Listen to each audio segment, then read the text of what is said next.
Earlier this week, Cenk Uygur and I noticed what we saw to be a discrepancy between how we perceived the debate to have gone, both of us agreeing, although not perfectly agreeing, that Bernie Sanders was the winner, and that was buttressed with a number of online polls where Bernie was winning with overwhelming margins.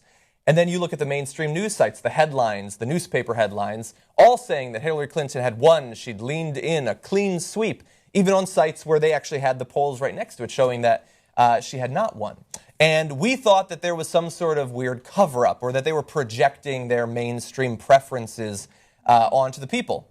And then this morning I woke up and I saw that there were multiple polls showing that the regular people thought Hillary Clinton had won by fairly large margins. And so I had to prepare myself to come in and admit defeat, admit that Cenk and I were wrong, there's no huge cover-up, and America feels the way that the broadcasters do. And that might still be the case.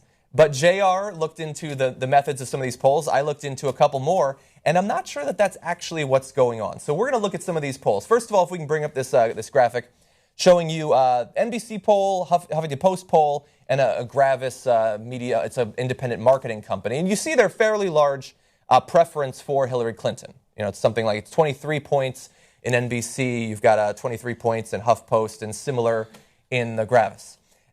Here's the problem, though. Let's bring up this next graphic. Now, this is not in the articles about those polls, but if you look at the actual published poll results, you see there that the number of people that they included that watched the debate live, that's 24% of all respondents, that those that did not watch the debate live but followed coverage of it in the news is 36% of all respondents. And those are the two categories that they used when generating those charts that you just saw. 50% more people only are saying what they heard in the news, and that's what we were criticizing all this week. That's incredible. I mean, just like with any type of study, any type of poll, any type of survey, the methodology is important. The way you ask the questions is very important. And also, the way that they consume the information regarding the debate is important.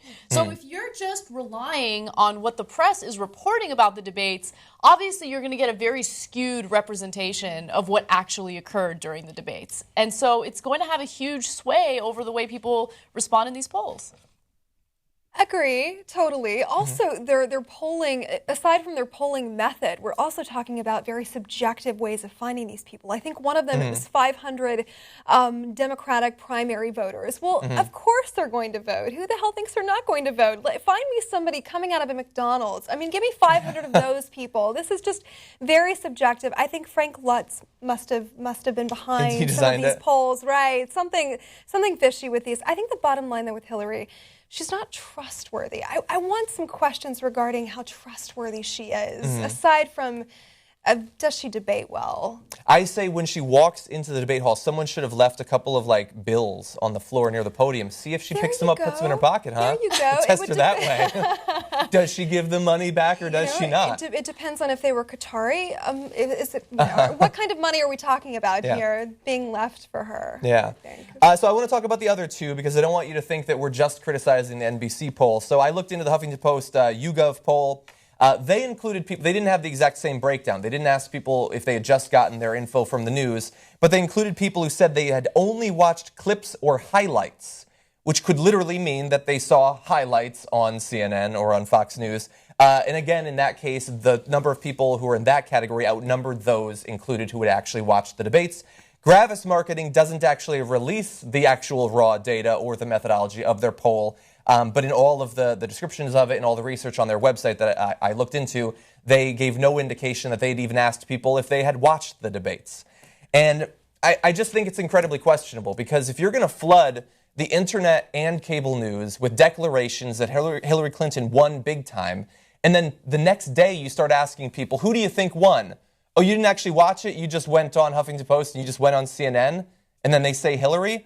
I don't understand what they actually think they're polling there. And the problem is this article that we saw the compilation of the three polls from is from Vox, and they're a pretty smart outlet in terms of they don't usually make errors of this sort. And they even say in the article that they were skeptical of her win initially, but apparently they didn't look a step farther into the actual data And I think it's a big letdown, unfortunately. Well, oftentimes what happens with polls like this is you'll look at who's conducting the poll, and if it's a reputable source, then you'll just tell yourself, which all these right, are. well, and they are reputable sources, and that's exactly what happened with Vox. They saw 3 different polls, NBC SurveyMonkey, Huffington Post YouGov, and then Jarvis, and it's like, okay, well, these aren't rinky-dink polls. These are real polls that are usually conducted in a very credible way, and so it's easy to be fooled by the method, or not fooled by the methodology, fooled by the results, and not delve into the methodology. Yeah. So it's a good thing that, someone did do the grunt work and figured out what was really happening behind the scenes.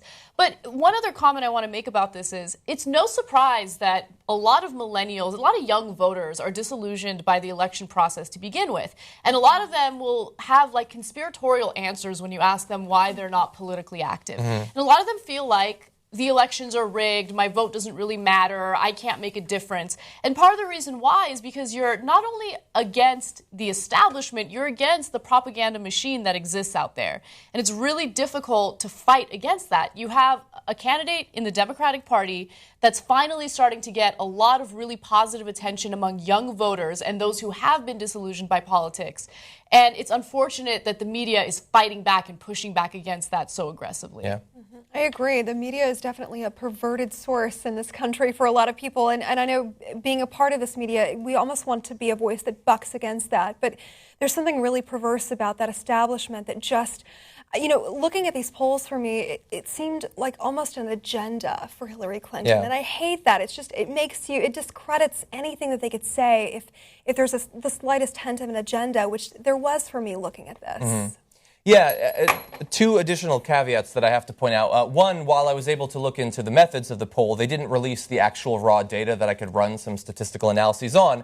And so it could be that amongst the people who actually watched it, she won. They don't release the information, and so we don't actually know. And secondly, I'm not saying that a person is crazy if they think that Hillary Clinton won. Clearly, a lot of people think that she won. And it might be that while the flaws in these polls that we're pointing out, they might have only contributed but not been responsible for her winning. It might be that the American people generally did prefer Hillary Clinton, but if that is the case, then you need to show it. You need to prove it. And the way that they're doing it shows that they're not principally interested in proving that. They're interested in closing the case, basically, closing the book on the entire issue. Somebody was sharing a meme. Was it CNN declares Hillary Clinton is the winner of the next debate? Like that's the idea that's out there at this point, that it's a closed case.